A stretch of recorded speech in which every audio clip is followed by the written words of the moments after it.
Hello everyone, welcome back to Physics Phantom. आज मैं आपको क्लास 10th के चैप्टर ह्यूमन आई के कुछ क्वेश्चंस करवाऊंगी।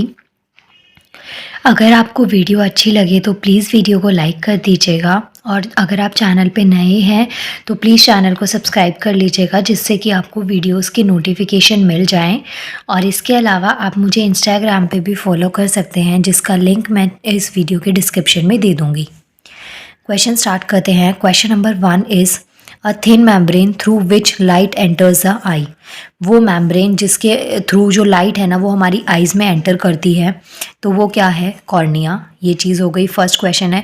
देखिए ह्यूमन आई है तो ऑब्वियसली आई के जो पार्ट्स होते हैं उन्हीं से रिलेटेड अभी पहले क्वेश्चंस करवा रही हूँ। उसके बाद में इससे कुछ अलग मैं आपको एक न्यूमेरिकल भी और भी बाकी जो कंपोनेंट्स वगैरह हैं उससे रिलेटेड क्वेश्चंस करवाऊँगी, लेकिन जो स्टार्टिंग के क्वेश्चंस हैं वो आपके आई से रिलेटेड ही हैं। नेक्स्ट क्वेश्चन आता है फंक्शन ऑफ आइरिस। आइरिस का फंक्शन क्या होता है? तो आइरिस कंट्रोल करती है जो साइज होता है प्यूपिल का। अब देखिए यहाँ पे वर्ड आता है प्यूपिल। अभी फंक्शन तो आइरिस का पूछा गया है कि जो प्यूपिल का साइज होता है उसको कंट्रोल करने का काम होता है आइरिस का, लेकिन प्यूपिल क्या होता है, उसका क्या फंक्शन होता है, ये भी आपको पता होना चाहिए। सो प्यूपिल का फंक्शन क्या होता है? It controls and regulate the light entering the eye. जो हमारी आई में जितनी भी लाइट जाती है उसको रेगुलेट करने का काम करता है हमारा प्यूपिल। जैसे कि आपने देखा होगा जब बहुत ज़्यादा अंधेरे से आप एकदम से लाइट में जाते हैं तो उस टाइम पे जो आपकी आइज़ है ना उन पे जब लाइट पड़ती है तो आइज़ एकदम सिकुड़ जाती है, श्रिंक हो जाती हैं और आपको आंखों पे काफ़ी ज़ोर लगता है और वो लाइट आपकी आइज़ में चुभने लग जाती है। इसके अलावा जब आप बहुत ज़्यादा लाइट से, जैसे आप बाहर समर्स के टाइम का एग्जांपल ले लीजिए, बहुत ज़्यादा धूप हो रही है बाहर और उसके बाद में जब आप अपने घर में घुसते हैं तो उस टाइम पे आपको कुछ देर के लिए काफ़ी चीज़ें अंधेरे में दिखाई देती हैं। मतलब घर की जो लाइट है ना ऑन होने के बाद भी आपको लगता है कि जैसे लाइट नहीं है। तो ये चीज़ें क्या होती हैं, जो लाइट एंटर करती है हमारी आई में उसका जो रेगुलेशन होता है, कंट्रोल होता है, तो वो होता है प्यूपिल का फंक्शन।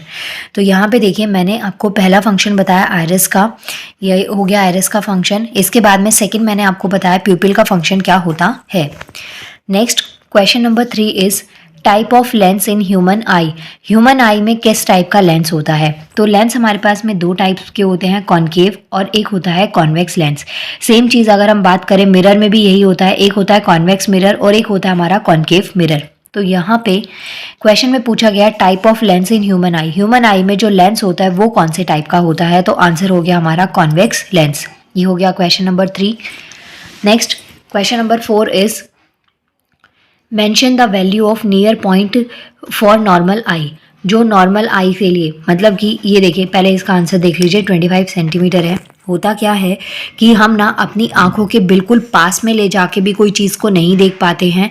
मतलब कि आपको थोड़ा बहुत डिस्टेंस चाहिए होता है, अपनी आंखों से थोड़ी दूर आपको चीज़ को, ऑब्जेक्ट को, वस्तु को रखना पड़ता है जिससे कि आपके लिए वो विजिबल हो पाती है।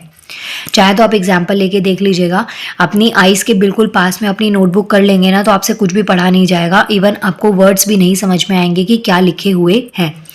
तो यही क्वेश्चन है हमारे पास कि कम से कम कितनी दूर आपका जो ऑब्जेक्ट है या आपकी बुक है वो आपसे दूर इतनी कम से कम होनी चाहिए कि जिसके बाद में आप उसको देख पाएँ।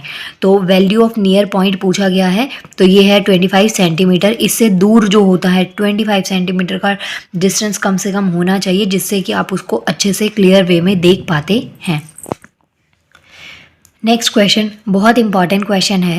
ह्यूमन आई जो आपका चैप्टर है इसमें आपको 3 टाइप्स के डिफेक्ट दे रखे हैं। पहला है मायोपिया, सेकंड आता है आपके पास में हाइपरमेट्रोपिया और थर्ड आता है प्रेसबायोपिया। 3 टाइप के डिफेक्ट्स आपको यहाँ पे दे रखे हैं। तो तीनों का आपको डिफेक्ट का पता होना चाहिए किस तरीके से होते हैं, इसकी करेक्शन क्या होती है, कैसे आप इनको ठीक कर सकते हैं।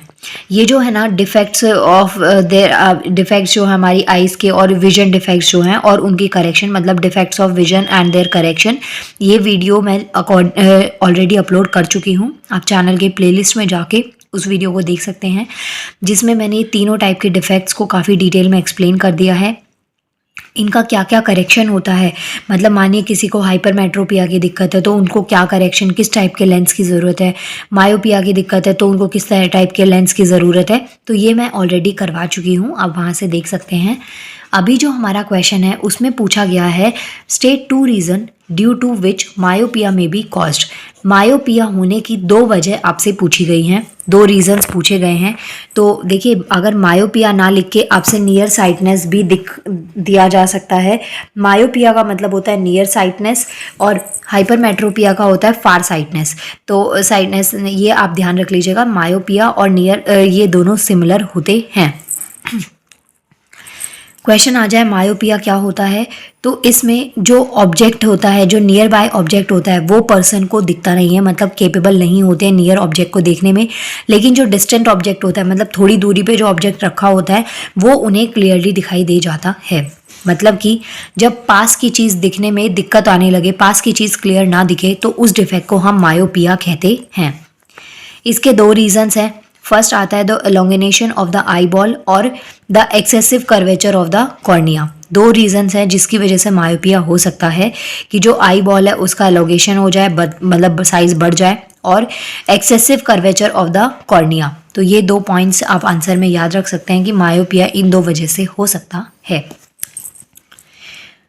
नेक्स्ट क्वेश्चन नंबर 6 इज, ये एक छोटा सा न्यूमेरिकल आपको दे रखा है, इस पे बेस्ड कई बार क्वेश्चंस आ जाते हैं। इसमें आपको क्या क्या चीज़ें ध्यान में रखनी है वो मैं आपको इस न्यूमेरिकल की हेल्प से समझा दूंगी।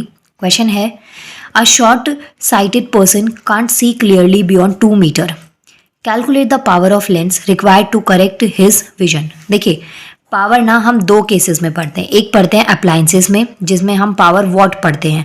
जब आप इलेक्ट्रिसिटी पढ़ेंगे ना, या इलेक्ट्रिसिटी आपने पढ़ा है, तो उसमें जो पावर पढ़ी जाती है वो पढ़ी जाती है वॉट में। और जब हम लेंस या ऑप्टिकल डिवाइसेस की बात करते हैं तो उस टाइम पे जो पावर पढ़ी जाती है वो डायोप्टर में पढ़ी जाती है। कैपिटल डी से इसको डिनोट करते हैं, ये चीज़ आपको याद रखनी है। सो क्वेश्चन क्या कहता है, कैलकुलेट द पावर, मतलब आपको पावर कैलकुलेट करनी है। तो आंसर आपका किस में आएगा, डायोप्टर में, कैपिटल डी में आंसर आएगा, ना कि वॉट में। पहली चीज तो ये याद रखेंगे। दूसरा, क्वेश्चन के अकॉर्डिंग देखिए यहाँ पे आपको डिस्टेंस कितना दे रखा है, 2 मीटर। अगर हम पावर की बात करें, पावर ऑफ लेंस का अगर फॉर्मूला देखें तो power is equal to 1/f। तो यहाँ पे ये तो आपको कैलकुलेट करना है पावर, तो इट मीन्स आपको क्या चाहिए, फोकल लेंथ चाहिए होगी, तभी आप पावर कैलकुलेट कर पाएंगे।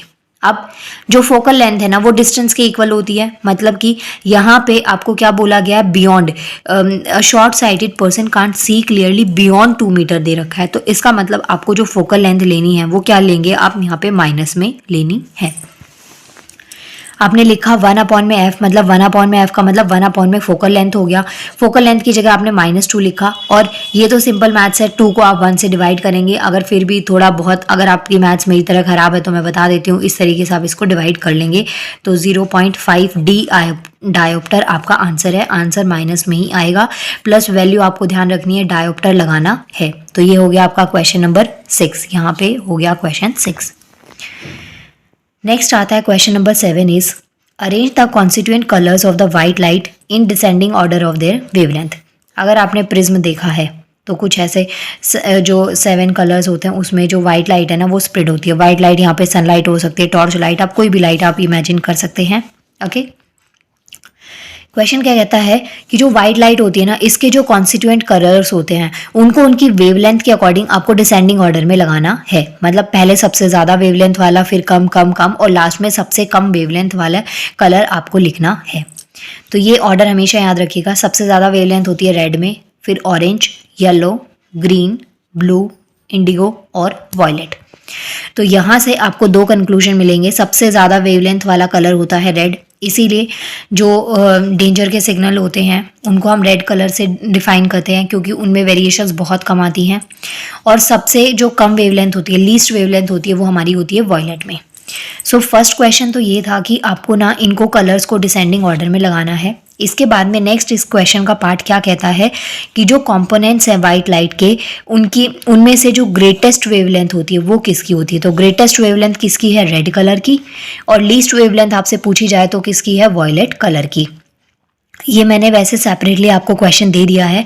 अगर सेपरेटली क्वेश्चन मैंने इसको नहीं भी दिया होता तो अगर आपको ये कलर का जो ऑर्डर है ये याद हो तो आप यहाँ पे देख सकते हैं रेड से स्टार्टिंग हो रही है, मतलब जो सबसे ज़्यादा वेवलेंथ है वो किस कलर की है, रेड कलर की है। और इसमें लास्ट में पहले रेड, फिर orange, yellow, green, blue, Indigo और लास्ट में क्या आ रहा है हमारे पास, वॉयलेट। तो यहाँ पे सबसे ज़्यादा है और यहाँ पे क्या है, सबसे कम वेवलेंथ है। तो इस क्वेश्चन को आप ऐसे भी ध्यान रख सकते हैं कि ये हो गया ग्रेटेस्ट वेवलेंथ और ये हो गई हमारी लीस्ट वेवलेंथ। सो ये कुछ क्वेश्चन से 10th क्लास के। नाउ मिलते हैं नेक्स्ट वीडियो में और आप प्लीज़ वीडियो को लाइक कर दीजिएगा। Thank you so much.